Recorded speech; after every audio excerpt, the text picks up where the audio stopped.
respect confused.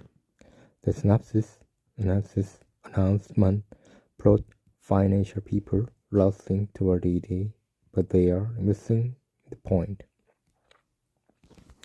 In a recent story, I talked about how EDA has gained respect in the financial market, which is something it had failed to do the decades.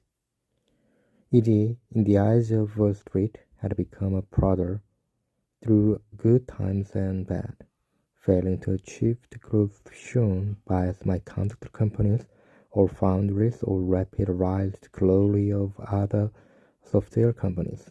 Of course, it never experienced the same depth of crisis of the year, but nobody takes the notice of someone who does less bad.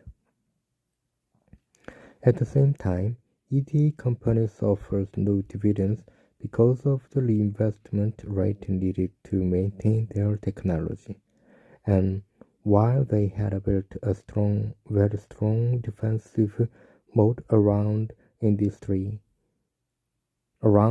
industry, investors couldn't see where future growth was going to come from, especially during the period when the design starts were in decline.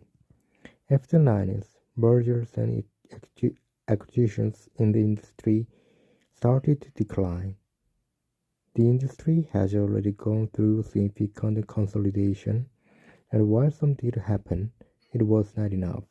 Not big enough to interest the large financial houses.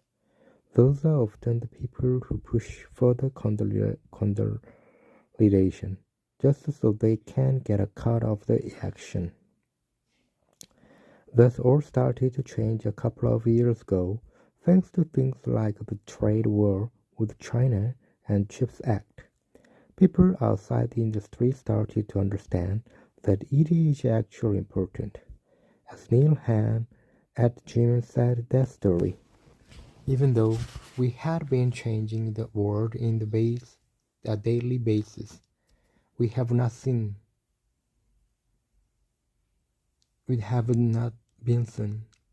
Last year, we had semiconductor people at White House. We had ED people talking with the president. We have suddenly become visible. I talked to a lot of people in other areas who want to understand more about the industry. What it does, how it does it, what it changed. From information collected from me and others, they may make policy decisions or financial decisions. Sometimes they may need to perform due diligence and on a deal. These discussions can be interesting in that they often have confront bias. People want to hear the things that align with what they want to be true, while ignoring the rest.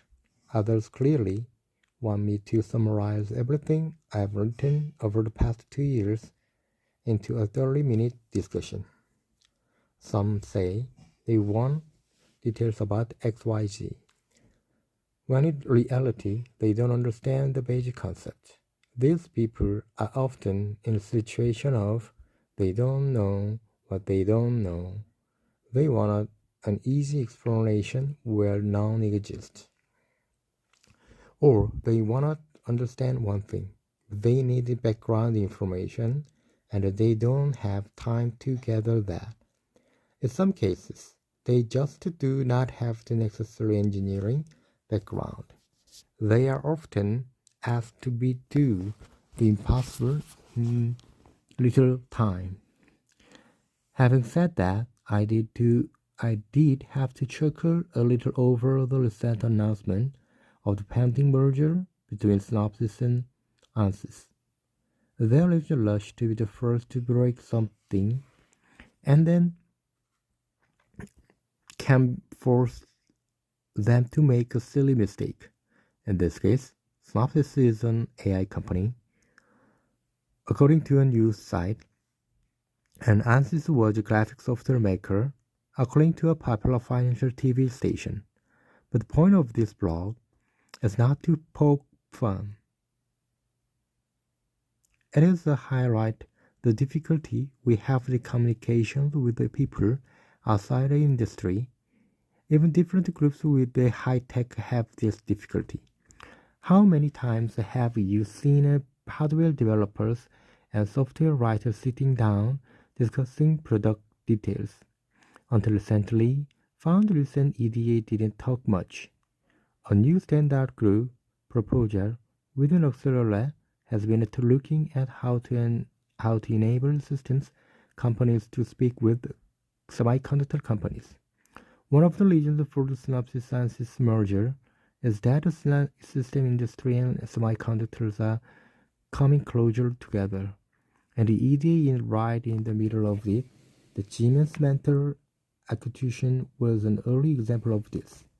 Industry 4.0, automotive and medical, mil-aero, they are going through a transformation, and it takes a long time to build true trust, to be able to talk to each other intelligently, to be able to collaborate.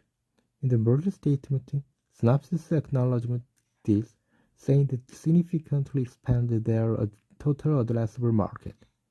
The industry is going through the most rapid phase of growth that it has been a long time. The growth is not within the space it has operated in before. It is expanding into adjacent industry, growing into verticals, and building bridges between what were separated silos.